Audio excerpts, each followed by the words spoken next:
The Eagles' backfield has transformed drastically over the course of the last 6 months. After drafting Miles Sanders and trading a 6th round pick for Jordan Howard, the run game looked to be a priority once again heading into the 2019 season. The good news is that was absolutely the case, with the rushing attack well and truly rejuvenated in the city of brotherly love. The bad news is that Jordan Howard may not be a part of it for that much longer. Over the next few weeks, we'll be looking at the Eagles' pending free agents and trying to work out where their long-term future lies. Is it in Philadelphia? Will it be elsewhere? And it makes sense to start with one of the most perplexing players of the entire group, in the way of the former Chicago Bears running back. But before we get started though, guys, it will be amazing if you could drop a like on this video. And if you're new to this channel, welcome to the team. You're now our star wide receiver. I'm lobbing you up daily Eagles content. I'm trusting my new shiny #1 wideout to catch that deep touchdown pass. Subscribe to the channel and sign a long-term deal. Do not make me trade you to the Dallas Cowboys. Hit that subscribe button, become part of the family, and let's have some fun. It wasn't that long ago that many were pining for the Eagles to jump the gun and sign Jordan Howard to a contract extension, and you can't blame them. Through the opening 9 weeks of the season, Howard would carry the ball 119 times for 520 yards, averaging his highest yards per carry of 4.4 since 2017. He was on track to set a new career high in touchdowns and of course recorded a sensational hat-trick against the Green Bay Packers. His dominant north-south skill set was the perfect fit for Peterson's offense, with his decisive running and nasty mentality proving to be too much for opposing defenses, complementing the more elusive and versatile Miles Sanders who was developing in the shadows.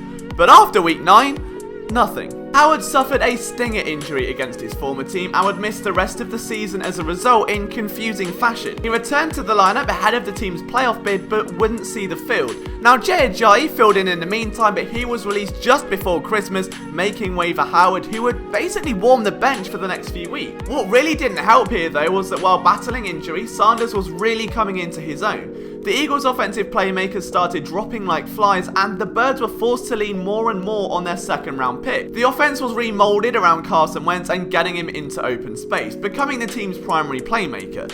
This meant a lot of play action looks, and as a result saw Miles Sanders lined up behind the quarterback as opposed to alongside him in the shotgun more and more. This may sound irrelevant, but Sanders struggled mightily with decision making and vision early in the season, and would often miss gaping holes or spend too long figuring out where to assert himself, leading to a missed opportunity.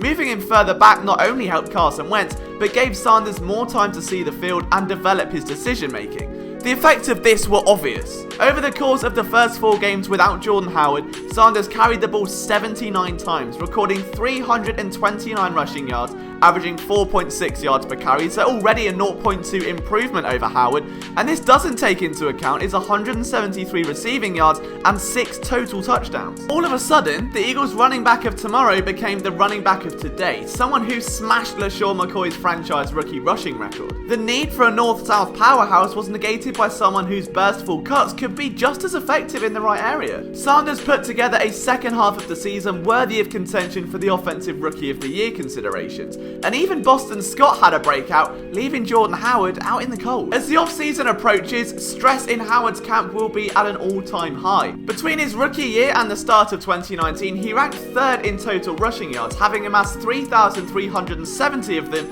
and 24 touchdowns on 778 carries.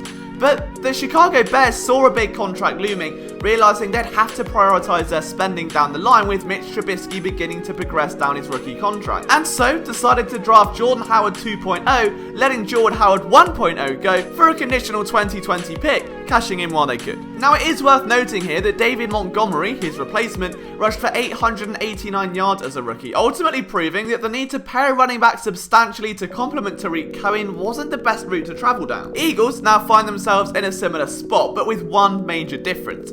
They traded a 6th round pick to the Bears in exchange for Howard, a conditional pick, and one that will become a 5th rounder if any of the following conditions were met.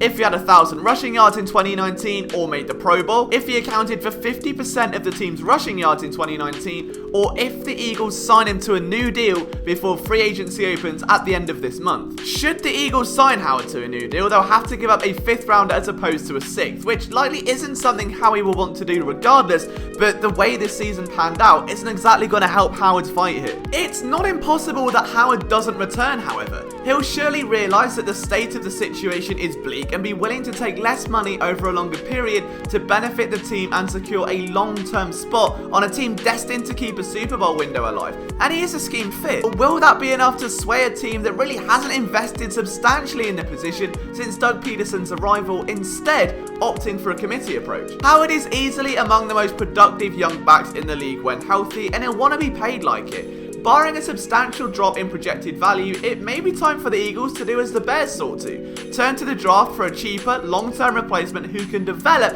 alongside a star piece. But what do you guys think? Should the Eagles bring Jordan Howard back? And if so, at what cost? Let me know down in the comments. And if you enjoy this content, make sure you do subscribe. Your daily dose of Philadelphia sports coverage can be found at phillysportsnetwork.com. From myself, Liam Jenkins, I'll see you soon.